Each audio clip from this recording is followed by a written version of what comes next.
Digital media has caused many changes in society. Messages that used to take a while to transmit to a particular individual or audience can now be shared instantaneously with a very large audience. It is clear that technology has dramatically shifted the way in which people communicate with one another. There has been a clear shift towards the use of the digital space as a means to communicate with others on an individual level and with the masses. Part of this shift towards communication in the digital space means that people must become digitally literate in order to participate. So what does it mean to be digitally literate? As we have discussed in class, there are various understandings of the idea of technological or digital literacy. One idea presented by Cindy Self is the idea that technological literacy refers to a complex set of culturally situated values, practices, and skills involved in operating linguistically within the context of electronic environments, including reading, writing, and communicating. Technological literacy, according to Self, involves not only having the technical and functional skills and abilities to use digital platforms, but also understanding the cultural values, socially accepted practices, and the implication of participation in these digital spaces. Additionally, Self notes that part of being technologically literate involves understanding and valuing the uses of common computer applications for generating, organizing, manipulating, researching, producing, and distributing information, discourse, and texts.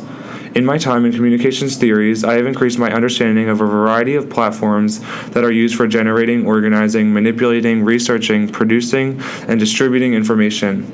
Amongst these platforms include Twitter, Zeit, Pocket, and WordPress.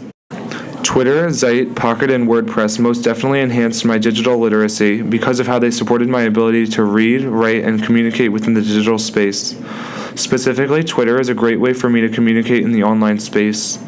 According to David Silver, tweets can be thin and sometimes meaningless, or thick and often more meaningful with things like hyperlinks.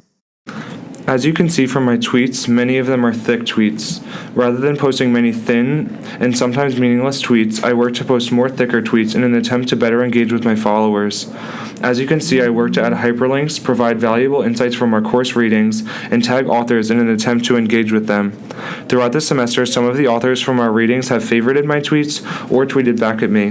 This demonstrates how being digitally literate can help you engage with people in the digital space.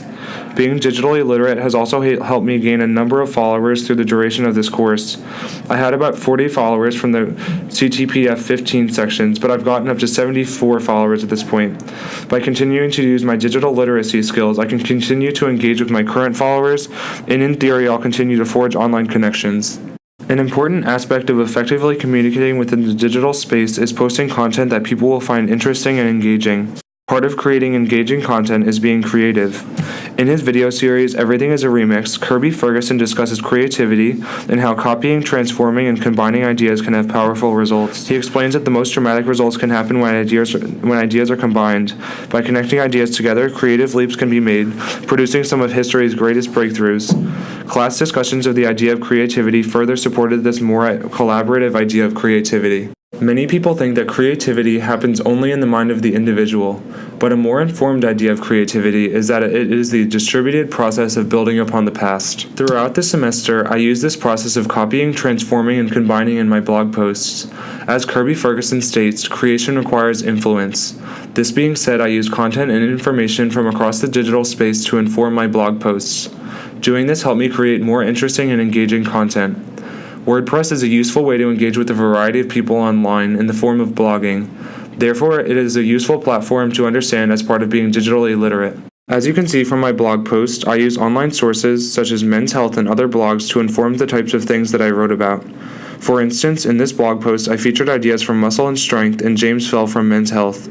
I also linked to a quiz from bodybuilding.com to help readers figure out what type of body type there were, which is a main point of the post. In this post, I followed the steps of copying, transforming, and combining to create a more interesting post than I could if I was just making a personal rant about exercise. First, I found content online that I thought was interesting. Then I took parts of it that I thought were relevant to my topic and summarized them for readers. Thus far, this means that I have copied and transformed. Next, I combined ideas from the two posts, added a link to the quiz, and added my spin on the ideas to finalize my blog post. I also copied, transformed, and combined in other ways. For instance, in this blog post, I used a Storify to copy images from the internet and incorporate them into my post about the worst kinds of people at the gym. I transformed them by using them to support the ideas presented in the post, rather than whatever their original intent was. Finally, I combined them into one post to describe all the worst kinds of people at the gym. The GIFs definitely added a lot of entertainment value to the post, so understanding how to use Storify to put them into the post was very useful. This demonstrates the value of being digitally literate, because without being digitally literate, I would not have understood how to add this layer of entertainment to my post.